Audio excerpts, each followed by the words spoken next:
right, well, it's just a little after 1, so we'll go ahead and start. And just wanted to thank you all for your interest in joining us today as we present to you TyAnn Osborn. She is the founder and principal consultant of Osborn Consulting, where she's helped thousands of people discover the value of their unique abilities, get engaged, and just live more authentically. I don't know about you, but I'm excited about the 5 ways that might just simplify my life and make it more happy. So with no further ado, we'd love to hear your presentation, TyAnn, and understand your expertise. Thank you so much, Rebecca. I am going to start sharing my screen in just a sec. So just want to encourage everyone, if you have questions and comments as we go, please pop those in the chat and we will get started. All right, who's ready for a five easy steps for a better life? I know I am. All right. Here we go. These are going to be some quick and easy 5 strategies to better, as I call it. We're going to talk about aligning your energy cycle. We're going to look at how do you build in some joy in your life. We're going to look at setting yourself up to win. I love this. We're going to look at giving yourself some grace. And then finally, making friends with boundaries. All right, energy cycles. I want to talk about this and really what does it mean to align your work with your energy cycle? There's a lot of work out there right now and a lot of research about energy because this is really your most precious resource, that we don't have the same amount of energy throughout the day, but employers, I think, didn't often realize this. And I was thinking back to sort of the industrial age management perception of the amount of energy that employees had. And if you can think about it, I think in the past, managers thought, well, you come to work and you operate at peak energy, then you might have a break, and then you come back and you have peak energy, then you might have a break for lunch, you come back at peak energy, afternoon break, peak energy, and then you leave and you go home and you go to sleep and you come back and it's peak energy the rest of the day. Now, I don't think this was ever accurate, but I think this is what employers thought that employees had. And then I would say, welcome to the global pandemic, and let me know if any of this sounds accurate for you. Okay, if anyone had the pandemic work from home with kids energy, this is kind of what it was feeling like. All peak all the time until you crash. So this might have looked like breakfast. Is that coffee? And then, okay, lunch, maybe standing up, maybe at my desk, maybe hovering over a child while I'm trying to help them get on some virtual homework. More caffeine in the afternoon. Is it too soon for booze? Maybe. Evening, it's definitely wine time right now. And then sometime late evening, close to midnight, you just crash and think, oh God, it never ends. And you wake up and it's back to that same level of just peak energy throughout the day. And I would say this is not sustainable over time. I don't think this is going to be news to anybody. But let me show you a model of how your energy cycle actually works. I think you're probably familiar with the circadian rhythm of life. It's about a 24-hour cycle. Well, there's something called the ultradian rhythm, which is really about a 90 to 120 minute energy cycle in terms of how you're able to really operate. And really it's looking at, okay, if my body's kind of working in these 90 to 120 minute cycles, then what am I looking at doing for today? And when am I really on a peak energy cycle? And how can I make sure those things align? So what this might look like is as I wake up and I get productive for the day, I want to make sure that my highest priority things that I need to do that day, that I have those aligned for whenever I have my peak energy cycle. Now, in research, it would say the majority of US employees kind of peak between about 9:30 and 11:30. Now, if you're a night owl, that's going to happen later for you. So I would say kind of pay attention to your body. But we'll say if you're a little bit more toward the beginning of the day oriented, maybe that 9:30 to 11:30, somewhere in there, if that's your peak time, don't give away your best self for those low return items. So don't wake up and immediately get sucked into low return items like email or like, expense reports or just kind of low administrative things. This is your peak time of the day. Save your high priority things like that big presentation you need to work on, that big email that you need to craft, like the client proposal, that super most important phone call that you need to return. Whatever it is, have that at that peak energy part of your day. Then typically what happens is after lunch, we kind of go into that energy slide. And no surprise, usually between 2 and 4 is most people's lowest energy portion of the day. That's definitely like the Snicker bar time, right? That's kind of your trough energy portion.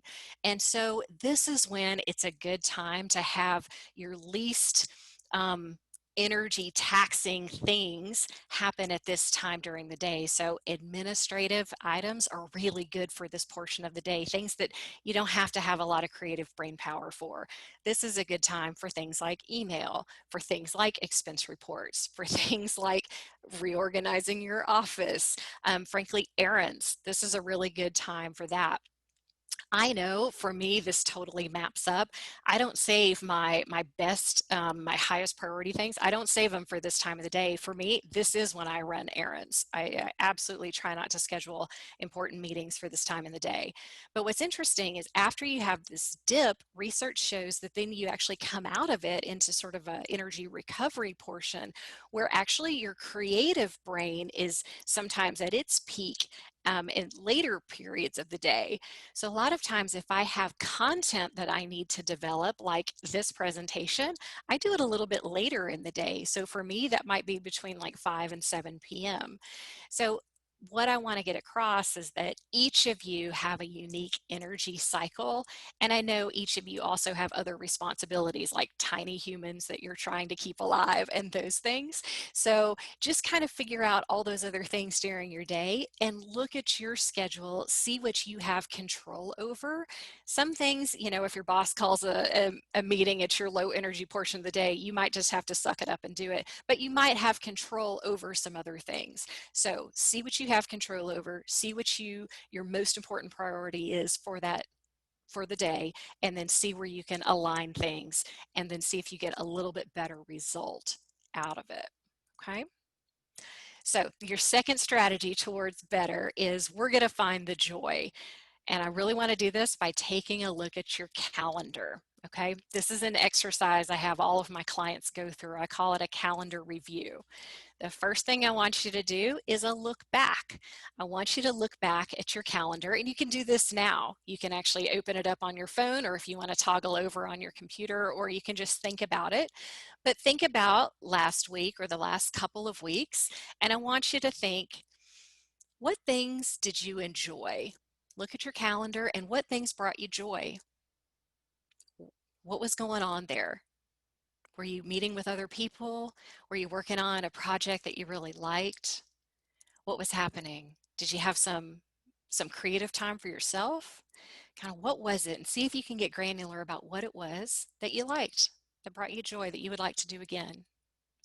And I also want you to review that look back and think, were there any energy vampires on your calendar? Were there any meetings that you were just like, ugh, I don't want to do that again? Anything that just kind of made your body tense up? Any projects that you're glad they're in the past? So I want you to think about joy, things that brought you energy, and then energy vampires, things that sucked energy away. And then I want you to do the same thing looking forward, thinking about the rest of this week, next week, maybe the week after. What's on your calendar that's you're excited about, that you look forward to? You're like, yes, I can't wait for that. And then is there anything on your calendar that you're like, oh God, I'm kind of dreading that? Is that meeting I don't want to have? Is that thing that's coming up with that person that I'm not excited about? I have to put together that thing for that presentation or that proposal, and I know that's going to be a lot of work. So the point is, as humans, we need something to look forward to. Oftentimes, when I'm working with my clients, they don't have very much on their calendar that's in the joy category. In fact, I'm working with an executive client right now. He had nothing on his calendar at all that was in the joy category. And if it's not on your calendar, it's probably not happening at all. Some of my clients say, well, I've got some things, but it's not on my calendar. And I'd say, put it on your calendar, because then it's a commitment. So if something hasn't been happening, let's make sure that we schedule in some joy. And then I want to share this particular concept with you. I was listening to a podcast with Tim Ferriss and Derek Sivers. You've probably heard of Tim Ferriss. He's out there all over. He's got a bunch of books. And they were talking about, if it's not a hell yeah, maybe it should be a no. And I love applying this when you're doing that calendar review. When you're looking at things in the past and what's coming up, if you're like, hell yeah, I'm excited about that. Awesome. Let's get more hell yeahs on your calendar. How do we do that? And if it's not a hell yeah, maybe it should be a hell no. I know, like that kind of seems blasphemous to say, right? But maybe it should be a no. And you're the leader of you. You're the leader of you, and you have more agency and control than you might think. And so maybe I can't eliminate all of the energy vampires on your calendar, but they're sure not going anywhere if you don't take a first step at identifying them. And so again, I want to expand the joy and see what we can do to shrink the vampires. Sometimes we can shrink the vampires by reframing them, by applying some of the techniques we're going to talk about next. Maybe that's a good candidate for talking with your teammates or your manager about how can we make this thing less onerous. But we can do something about that. So how do we expand the joy and shrink the vampires? Again, if it's not a hell yeah, maybe it should be a hell no. All right. Our third strategy I want to talk about is winning. I really want you to build in strategies for winning in your day. And this is one of my favorite things that I tell people all the time, that there's no medal for going through life the hard way. Even though some people keep trying to prove me wrong on this, there's no medal for going through life the hard way. So let's talk about this. I really want you to build in easy wins during your day. And the reason is because as we win, that releases some of those feel-good hormones in your body. And when you can release those, that's what generates energy to help propel you and get you through some of the less good parts of the day. So it's kind of this gasoline for your body, right? If I don't have anything that's winning and my whole day is just drudgery and yuck, man, that's going to take a lot more energy and feel a lot less good, right? But if I can build in some easy wins, I'm going to get that gasoline and some of that restorative energy. So I want you to be thinking, I'm going to give you some suggestions, but I also want you to be thinking, what would be a little easy win that I could build in my day? And everyone remember the easy button? That was easy. Yeah, they're just little easy things that you can think about. So the first thing, remember, there's no medal for getting through life the hard way. Pre-made food. Here's the deal. Unless you are Ina Garten and you enjoy cooking, God bless her, or you're the pioneer woman and like your job is cooking, there is no medal for making everything from scratch. Like pre-made food is a godsend. This is amazing. The grocery store is filled with things that are made almost 100% for you, if not 100%. DoorDash will bring things to you. Home Chef is bringing me a box of food. It should be on my doorstep any minute. Grubhub will bring stuff for you. There are people even in the smallest towns who will make food for you. So I just think this is one of sort of the miracles that really has come about in the last few years about the amount of food options that we have that can come to your doorstep. And also, By the way, especially if you have tiny humans at home that you are trying to keep alive, um, if you need to feed them cereal for dinner, that counts. Like, that's fine. If they're alive at the end of the day, that's a win. I know it would be great if they had like a protein and a vegetable and they had like a completely balanced meal for everything and for you too. Wouldn't that be awesome? Yeah, I mean, kind of set the bar a little bit lower for yourself, I would say. If they have to eat Fritos for a meal, it's fine. They're not going to die. So just set the bar a little bit lower for yourself on food. The second one that I would say is an easy win, definitely get some movement for your body during the day. Sitting is the new smoking. So if you are parked in front of your computer all day long, that is not doing yourself any favors. But it can be really overwhelming to think and for us to say like, oh my gosh, I need to get to the gym. So I will just say there's a lot of space between I sit on my butt all day or I have to go to the gym and do like an hour and a half CrossFit workout for that to count. So there's a lot of space between those two things, right? Set yourself a timer and like once an hour, just stand up, do some easy stretches. There's some really good stuff on YouTube you can do. Some easy stretches. Walk outside, go touch the mailbox and come back inside. Um, just walk out in the backyard is easy. You know, walk around your desk, touch your toes. I mean, just some easy things. You know, set a timer for 5 minutes and just wiggle around, like put your favorite song on and dance. I just want you to know that like every bit of movement counts. It doesn't have to be a CrossFit intense session or a marathon for it to count. Everything counts. One of the things I did is I got, you can't see it, it's a little bit off camera, but I just went on Facebook Marketplace and found a used treadmill and I set it up in my office and I got a board and put it across the handles. And whenever I'm on webinars or Zooms that I'm not leading, I just put my laptop on it and I walk at 1 mile an hour. I mean, I'm like a dinosaur, like at this glacial pace, but I'm moving and it counts. It all counts, okay? All right, another easy win, email. Here's the deal. I hate email. It is not my love language by any stretch. Anybody out there feel the same way? Okay, when I'm elected president, by the way, you can just write me in. My whole platform is going to be eliminating email. I think it's just, it's going to be the death of me.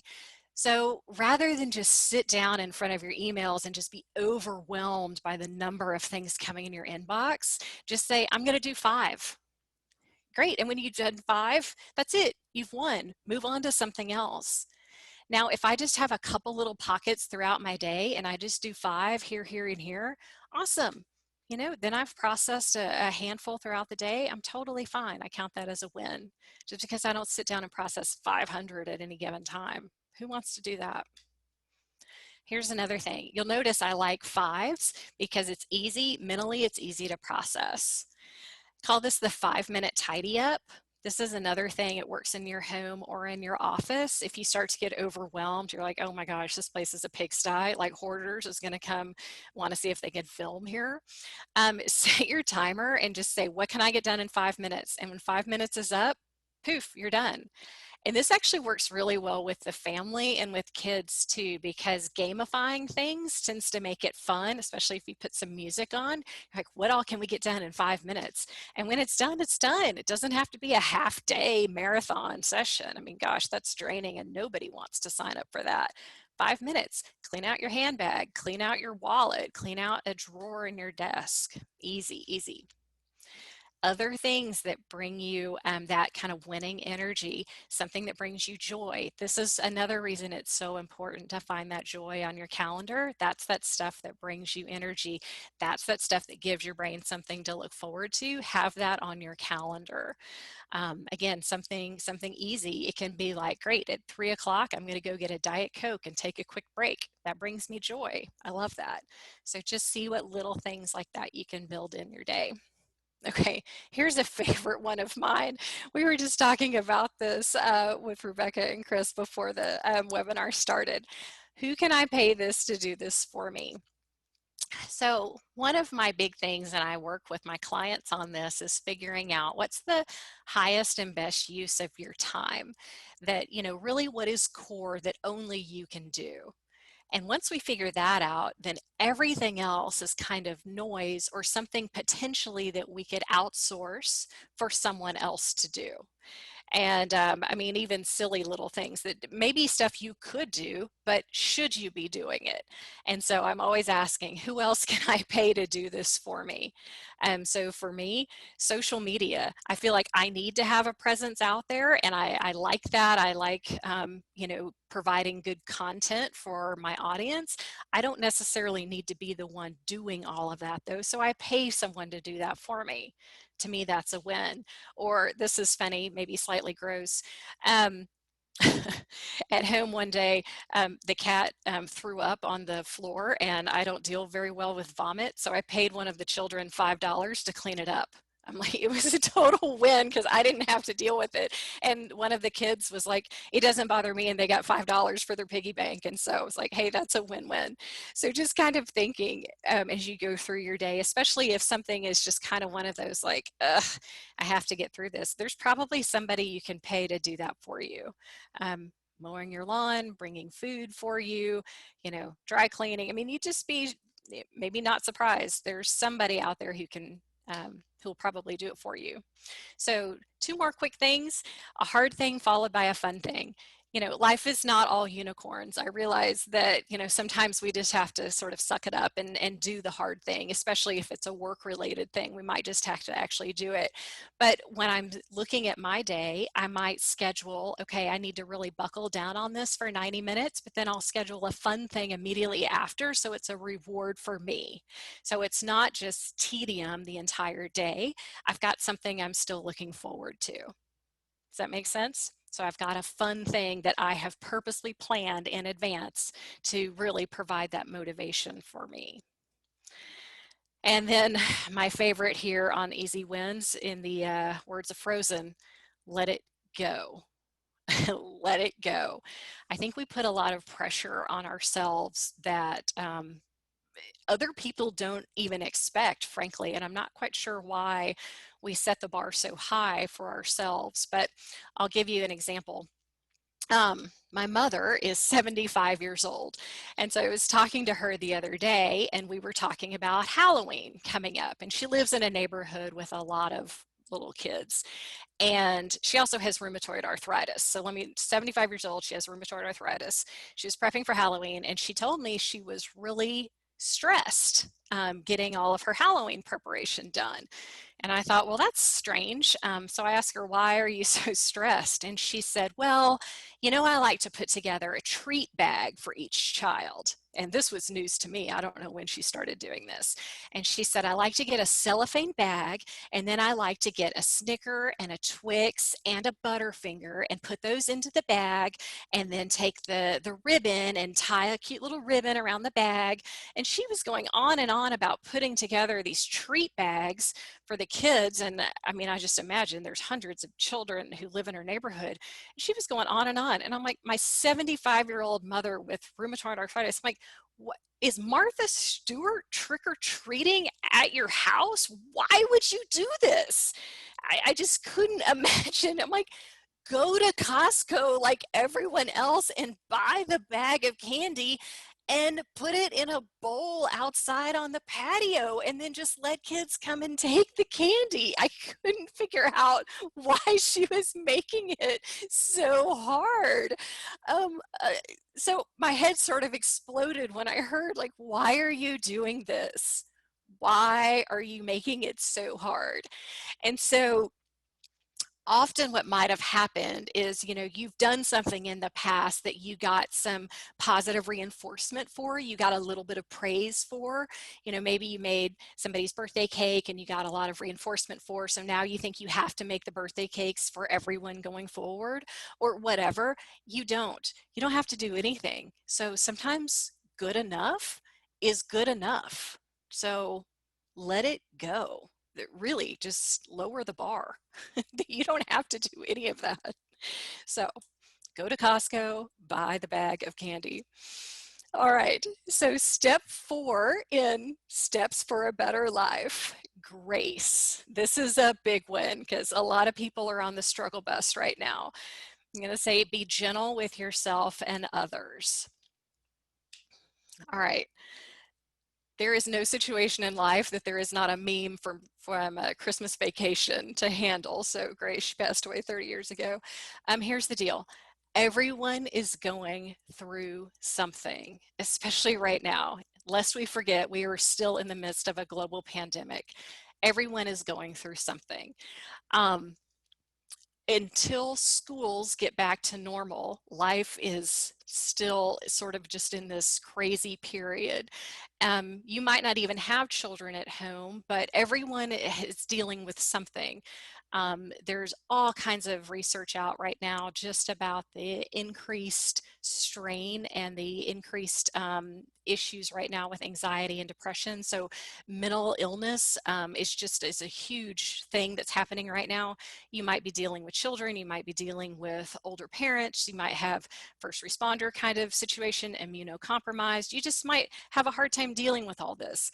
We're looking right now at, where are people working? I've got clients who are 100% still remote. I've got clients who are 100% back at work, and I've got people everywhere on the spectrum in between. I've got clients who are desperate to get back to work and who are dying to get some distance between them and their little people at home. I'm outside of Austin, Texas, and the Austin School District didn't go back to in-person instruction until last week.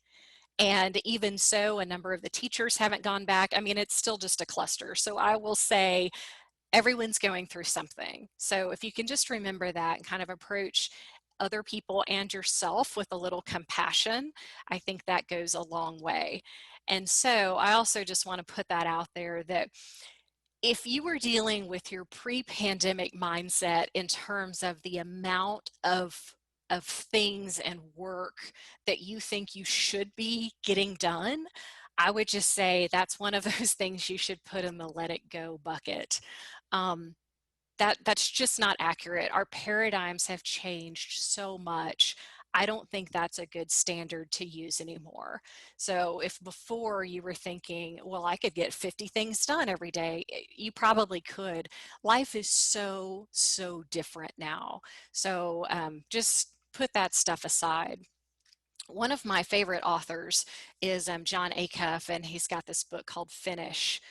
And it's an easy read, and he's really funny too. And so he talks about, okay, do you actually want to get something done? So take your big goal or your to-do list, cut it by half, or expand your timeline by double. So cut it by half or expand it by double. Now try actually doing the thing. How'd it go? Is it still too much? Well, then cut it by half again, or expand your timeline again. And so again, the point, have grace with yourself.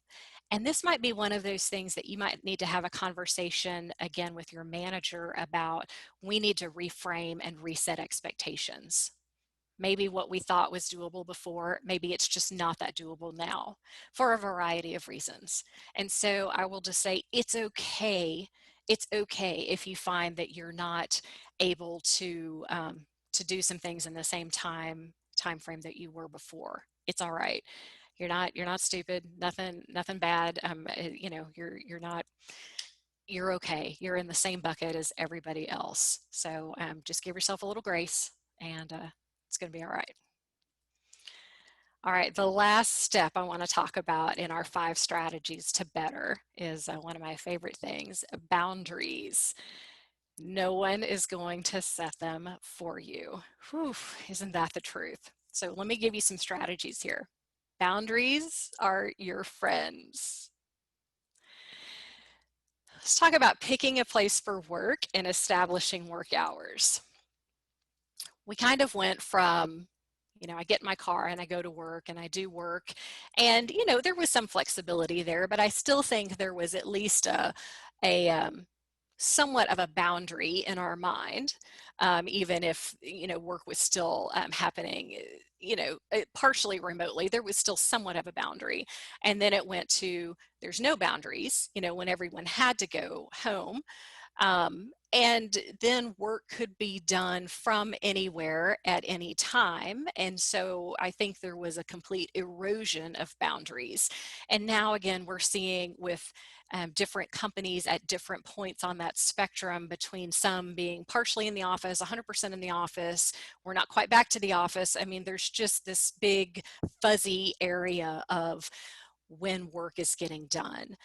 I will just say you are going to have to set those boundaries for other people. People are not going to set them for you.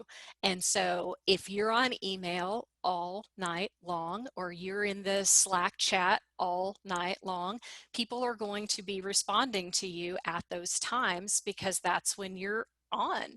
So you're teaching people that that's when you're on, and that's when they're going to start interacting with you. So stop it. Just stop doing that. So you're going to have to have boundaries with yourself and teach other people when to interact with you. So have places, if you are still working remotely, at least even partially, have places in your home that are workplaces, so that the entire house is not a workplace. I would really, really, really caution you from working in your bed if you can help it. I know some of us have more space than others, but if you cannot work in your bed, please don't. Please try to hold that space sacred for yourself and for your restoration, okay? Please don't, even if you are doing email at 3 in the morning, I would say please don't. But even if you are, set the delay feature on your email so that it sends out at a different time, not live at that time, okay? So that people don't see that you're on and start trying to interact with you at that time. So there's some features that you can use. Just make use of your technology that's available. Okay, here is such a big one. And I don't know when this happened. This just kind of happened overnight. But prior to March, virtual meetings were not the norm. We might have had a virtual meeting here and there, but it was not 100% of our time. It was still, unusual enough to be an exception. After the lockdown went into place, I noticed a change in my schedule. Then everything became a Zoom. So I don't know when that switch was flipped exactly, but we have got to stop it. Not every call needs to be a Zoom. Seriously. So put a boundary in place. You can start asking, does this have to be a Zoom? Does it? Because let me give you some information about this. Adam Grant, he's a really good industrial psychologist, and you can go just Google him. He's got a TED podcast that he runs. He's got some really good science on Zoom fatigue. Even for the most extroverted of us, Zoom is very draining. And the science says that just the act of staring into somebody else's eyes, staring into somebody else's face, it's a very intimate act, and it takes a lot of energy. So imagine that you're more introverted and you're going through this very intimate exercise. It's a lot. It's a lot. And it almost diverts your energy from the content, because then you're focused on someone's face. And it's fascinating science. So if it doesn't have to be Zoom, it, it just say it doesn't have to be Zoom. So I was working with a new client the other day, and I asked her, we were doing coaching, and I just asked, do you need to have it a Zoom, or can we just have a phone call? And she said, actually, I'd rather have a phone call, because if it's on Zoom, I'm going to be paying attention to your face, and then I can't take notes, because then it feels like I'm being rude to you by not looking at you. It feels rude if I'm taking notes, not looking at you. And I thought, amen, sister. And plus, if it's a Zoom, then I have to be in my office. I have to have, hair and makeup-ish. I have to have, clothes that are not like pajamas. But if it's a phone call, I can be out and about. I can be sitting in the grocery store parking lot. I can be doing some other things. It's just an easier transaction. So sometimes it needs to be Zoom, sometimes it doesn't. So anyway, might be beating a dead horse there, but I would just say pay attention to that.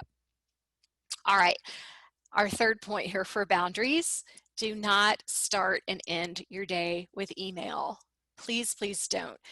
Email, by definition, is other people's priorities. It is not your priorities. It is crap that comes in from other people, not you. I want you to start and end your day with power. That is you. Okay? Start and end your day with you. Do not start and end your day with other people. Remember, we talked about energy cycles, and you were going to proactively handle email at a certain time during the day, not when you're laying in bed, okay? Don't bring email into your bed. That's not cool for a lot of reasons. So start and end it with you.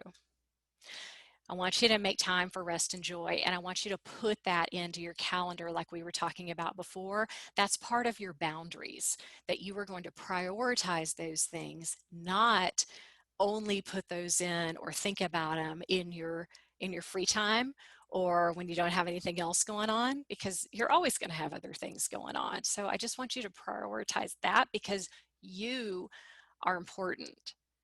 I mean, no one is ever going to come up to you and say, gosh, Rebecca, you need to put a little more joy into your day. I'm going to take away some of the drudgery so that you can put more joy in your day.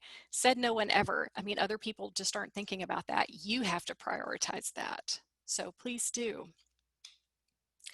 Here's one of my favorite things. COVID, this whole pandemic, this is actually a great reason to set a boundary. We have to start looking at this from a glass half full point of view. This is a great reason to say no and to set boundaries. So think about this. We've got Thanksgiving coming up. Maybe in the past, your Thanksgiving ritual is that you had to get in a car and drive 3 days and 18 hours to go sleep on the fold-out sofa at some relative's house for 4 days for Thanksgiving. And this year you can say, no, we're not going to do it. You know, because of the pandemic, we're not doing any of that. We're not getting together. So COVID's giving us a really good reason to say no to that stuff, to put those boundaries in place. No, we are not getting together. Hee hee, thank goodness. Or here's another one that's coming up. How about who dreads every year hand addressing and sending out, the family Christmas card photo? Well, first there's the actually having to take the family photo, which if you're like me, I'm like, oh my God, I'm just gonna have to Photoshop everybody in, because getting a photo with everyone in it with eyes open, looking decent is, some sort of miracle. And believe me, this year, you haven't gone anywhere. Nobody's gone anywhere. There's nothing anybody wants to see. You've been in a mask. Everyone looks like garbage. So you haven't gone anywhere. There's nothing to show. Everybody hates the act of addressing all those things. It takes a bunch of stamps. It takes forever. Let that stuff go. Just say, no, we're not going to do it. It's a good reason not to. Just going to set a boundary. So here's the deal. I'm always saying that you can just say no. No is my favorite boundary. And it's a complete sentence, by the way. So I was sharing this with a client the other day, and she said, well, it sounds so easy when you say it, but can you give me some of those phrases? And if I practice them, maybe it'll sound easier too for me. So I said, sure, and I'll share this with you too. So practice saying these things. You can say, that doesn't work for me right now. And then stop talking. This is a full sentence. You don't have to go into massive explanation mode. Stop talking. No, that doesn't work for me right now. Or you can say, let me think about that and get back to you. You don't have to commit right now. You can think about it and get back to them. Someone could say, hey, Jane, would you like to start up the new neighborhood book club? Rather than get put on the spot where you say yes and then hate yourself later, you could say, let me think about that and get back to you. Or you could say, I'm not taking on any additional volunteer activities right now. Who wants to be homeroom PTA mom? Not you. I'm not taking on any additional volunteer activities right now. Period, full stop. Now, if these things bring you joy, I mean, honestly, you have to take an honest assessment. If they bring you joy, awesome, knock yourself out. You Christmas card it up. But if these things really fill you with dread and just suck the energy out of you, just say no. Just say no. COVID's a great reason. Set these boundaries for yourself. Okay? It's going to be all right. So, quick recap for us. A bunch of things we talked about. Align your energy cycle. Just go back. If you're not a morning person, that's fine. If you peak a little bit later in the day, that's fine. Just figure out when it is, figure out your highest priority thing for the day, map those things up. What's your low energy time of the day? Figure out what are those low energy things, and then just map those up. By the way, that's a good conversation to have if you have a team of people that you work with too. Your team might have different energy points too, so it's a real good conversation to have. Build in joy. Proactively put that on your calendar. And how can we minimize those energy vampires? Set yourself up to win. What are those easy button things that you can get in your day which get that positive momentum going for you? Give yourself some grace. Give yourself some grace. Can you cut that big goal in half? Can you double the timeline? What can you do to have that compassion for yourself and others? And then make friends with boundaries. COVID's a great excuse. You can just say no. All right. Michael Hyatt's one of my favorite leadership folks to follow, and you can just Google him, Michael Hyatt. He's got this brilliant question, and this is so relevant, I think, at this time. One of the best questions you can ask when something negative happens is, what does this experience make possible? And so you want to talk about, like, this is the quote that I'm using for this year. What does this experience make possible? And I think if nothing else, this pandemic has given us all just a giant reset where we can evaluate how life is working for us and possibly let go of some things that weren't working and maybe add some new things to our life, that can make life a little bit easier. So let me give you a couple of resources, and then we're going to open up the chat here in just a sec. Definitely connect with me on LinkedIn. The benefit of having an unusual name is I am the only TyAnn Osborn on LinkedIn. So hop over and definitely connect with me. Check out the website, TyAnnOsborn.com. And like Rebecca put in the chat, if you go to TyAnnOsborn.com/BICO, you can get the handout that maps up with today. And those resources that I think are so good for you. My friend Carson Tate has a book, Working Simply. Definitely recommend that. Other books, John Acuff Finish. This is a real easy, fun one. One that I love and have read multiple times, James Clear, Atomic Habits. Michael Hyatt, who I was just talking about and shared that quote. And then I know several of you are familiar with Dr. Tal Ben-Shahar on his work on happiness. Love what he's done. So definitely encourage you to look at these resources so that you can continue on your journey to better. I love this. I'm going to stop sharing and we're going to flip back over to the chat. Okay, thank you. I think that you shed some light on a lot of things. I, for one, have decided not to drive to Philadelphia and sleep on a futon for the weekend. So I appreciate you giving me the tool to say no. Woohoo, that's a win. We had one person at the beginning, when you're talking about energy cycle, kind of said this in jest. What does my day look like? It looks different every day. How do I prioritize this energy cycle? And I hear you, not every day is predictable, right? And so that's really where I tap into keeping some of that space sacred for yourself. Like, I mean, even if it's just, okay, let me get up today, let me spend 5 to 10 minutes with myself today, looking at what do I have on my plate today. And then I would also say, Rebecca, for me, I don't get this right every day 100% of the time. But if I can do better, better's better, right? So if I can just lean into better 50% of the time, gosh, wouldn't that be great, right? So I evaluate my day every day, and if I can just map up a little bit better on that energy cycle, that helps me a lot. Not every day is going to be a home run on that. And some days your boss is just going to plant a big fat meeting right on top of your low energy time. And just grab yourself a Snicker bar and a Diet Coke, and you might just have to power through it on that day. Hi, I'm the crazy person on this meeting. We had someone ask, how do you organize your to-do list, and do you put your activities / to-do list on your calendar?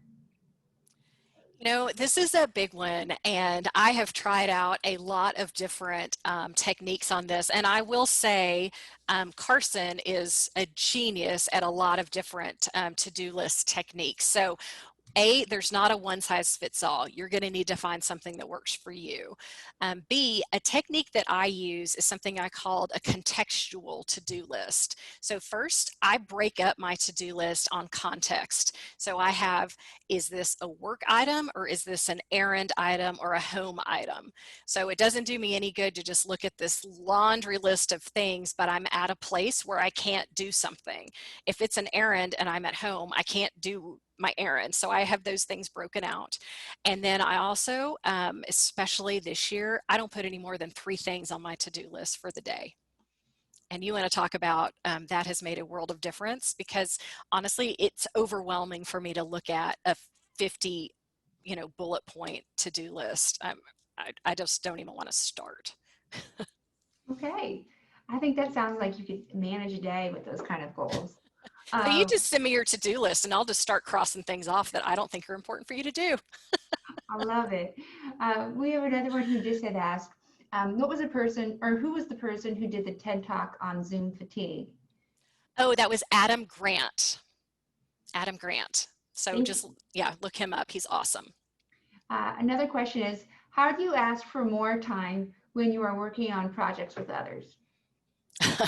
Well, the first thing, and this sounds simple and I don't want it to sound trite, but I'm going to say the psychic method doesn't work. And so just being frustrated and hoping other people kind of sense your frustration and step in is not going to work. So you have to use your words, and you have to say, hey guys, I need some help here. I'm going to need more time. I'm going to need something different. And so first you're just going to have to jump in and say what you need. Okay. Yeah. Very good. It looks like, what do we have here? Someone's asking, do we have a copy of this webinar? They enjoyed it. This will be posted on our website, beconet.com/flourish, where you can catch all of our programs, including this one, which you'll be able to view in about a day's time. And it looks like that is all we have for the questions. TyAnn, this is amazing. I think we all tuned in to figure out how to simplify our life. And I think having those opportunity of canned phrases and ways to just mark down our lives is really helpful. So thank you so much for your time. We really appreciate you. Everyone, this will be back on our website at beconet.com/flourish.